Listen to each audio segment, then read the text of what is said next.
Samantala, security officer naman na humawak ng confidential fund ni Vice President Sara Duterte, aktibo pa daw ito. Aktibo pa ayon sa Armed Forces of the Philippines. Ang detalye balita mo, RH52, Edniel Parosa. Edniel, magandang umaga. Laki Romel at Sister L, kinumpirma nga ng Sandatahang Lakas ng Pilipinas na nanatiling aktibo sa serbisyo ang isa sa mga pinangalanang security officer na humahawak nitong confidential funds sa ilalim ng liderato ni Vice President Sara Duterte. Ayon kay AFP Public Affairs Office Chief Colonel Cesar Trinidad, bahagi pa ng AFP itong si Lieutenant Colonel Dennis Velasco na siyang itinurong nakaalam kung saan dinadala yung naturang pondo sa bahagi ng Department of Education. Dati umanong naka-assign si Velasco sa Vice Presidential Security and Protection Group o VPSPG. Pero ngayon ay nasa schooling na. Matatandaan sa pagdinig sa kamera, sinabi ni DepEd Special Disbursement Officer Edward Fardo o Farda na may Nolasco o kay Nolasco na ito idiniretso ang confidential fund pagkakuha nito sa bangko. Sa bahagi naman ng Office of the Vice President na mayroon din sariling confidential fund, pinangalanan din ng Special Disbursement Officer na si Gina Acosta ang isa ring military officer bilang tagatanggap ng Confi Fund. Ito ay si Colonel Raymond Lachica na kilala naman natin bilang kasalukuyang hepe ng VP SPG. Ito si Edniel Parosa, nag-uulat para sa DZRH. Una sa Pilipinas, una sa Pilipino. So, Edniel, Yes, Sir Romel. ano ang balak ng AFP dito sa dalawang tinutukoy mo na senior military officers na dinadawit dito sa controversial na paggamit ng confidential funds? May VP Sara Duterte. Sila ba ay patatawag o papaano? Malalaman natin yan, Romel, maya-maya sapagkat nalito tayo ngayon sa Camp Aguinaldo at anytime ay, mamayang in an hour ay haharap itong ating mga kasundaluhan sa isang pulong balitaan at isa yan doon sa mga maaaring malaman sapagkat hanggang kagabi nung tinatanong natin sa AFP o ng Defense Press ay wala pa silang tahasan o diretsahang statement kung ano na yung gagawin moving forward. Basta kinumpirma ng Public Affairs ng AFP na active pa itong mga ito. Lalo na yung unang binanggit natin na nasa o dating VPSPG member Si Colonel Nolasco. Nasa schooling. Si Colonel Nolasco yung binabanggit mo, Edniel, hindi ba? Oo, at ito namang si Colonel Lachica ay matagal naman ng napangalanan dahil siya mismo ay current head ng VPSPG o yung security detail na nagbabantay kay Vice President Sara Duterte. Nako, maraming dapat ipaliwanag yung dalawang opisyal ng militar na yan, Edniel. Kasi unang-unang itatanong, ano ang kasama ba sa function ninyo?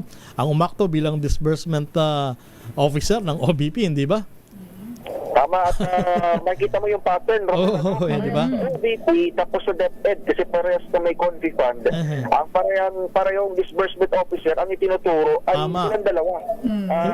Pagka-release sa bangko, binibigay doon sa VPSPG members or officers bilang sila daw yung mas nakakaalam at eksperto kung tawagin doon sa kung paano nga naman gamitin yung confidential fund na maaaring maikonekta sa Intel Fund or Intelligence Fund kung depende sa paggamit ng pinaka-leader sa pagkakataong ito, VP Sara herself. Hindi sa hinuhusgahan natin yung sina Colonel Lachica at Colonel Nolasco, pero kung tatanungin mo mga ordinaryong mamamayan, parang talagang paghihinalaan kung ano ang kanilang say sa lalo pat confidential fund, Daniel.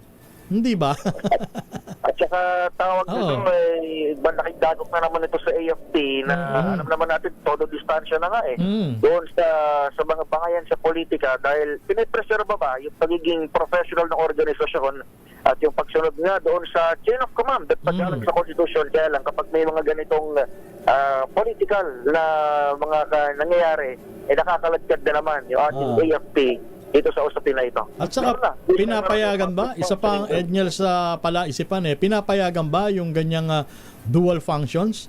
Ikaw ay active military officers, at the same time, ikaw ay nagtatrabaho sa dalawang bahagi ng executive branch ng gobyerno, ang OBP at saka ng DepEd, hindi ba? Pero Ang malinaw ay by the time na under sila ni Vice President Sara, sila ay bahagi ng DPSPG. Talaga namang ang Armed Forces of the Philippines ay may i-deploy na security detail in or for both the President at Tama. the Vice President na under AFP. So syempre, Pero kung ikaw ay tauhan ng AFP na na-assign sa DPSPG, kung ano rin nasabihin ng iyong ang iyong tama. binatayan, Pero wala ka rin magagawa kundi mag-function as is.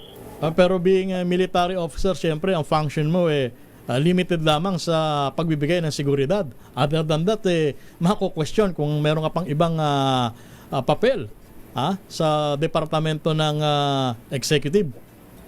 Tama. At yan ang dapat na ipaniwanag. At siyempre, mahinga natin ang bahagi ng pahayag, yung AFP. Kung meron man silang aksyon dito sa nababanggit. Pero kung matatandaan mo, dati nang nakalagkad yung ilan sa mga tauhan ng Army, pero dito sa sa usapin ng paggamit ng pondo, kung matatandaan mo yung mga youth seminar ba yun o yung youth summit ng OBT, na AFP pala ang gumastos. Yan ay dumistansya rin ng AFP at mukhang nagamit, yun ang lumalabas, mukhang nagamit yung mga programa ng AFP para dito sa disbursement ng pondo. Malalaman natin mamaya this time kung ano magiging specific na reaction ng Sandatahang Lakas sa panibagong issue na ito, lalo pat may bagong pangalan at lumalabas na member nga dati ng DPSPG. Okay, maraming salamat Edniel Parosa mula sa Campo Aguinaldo.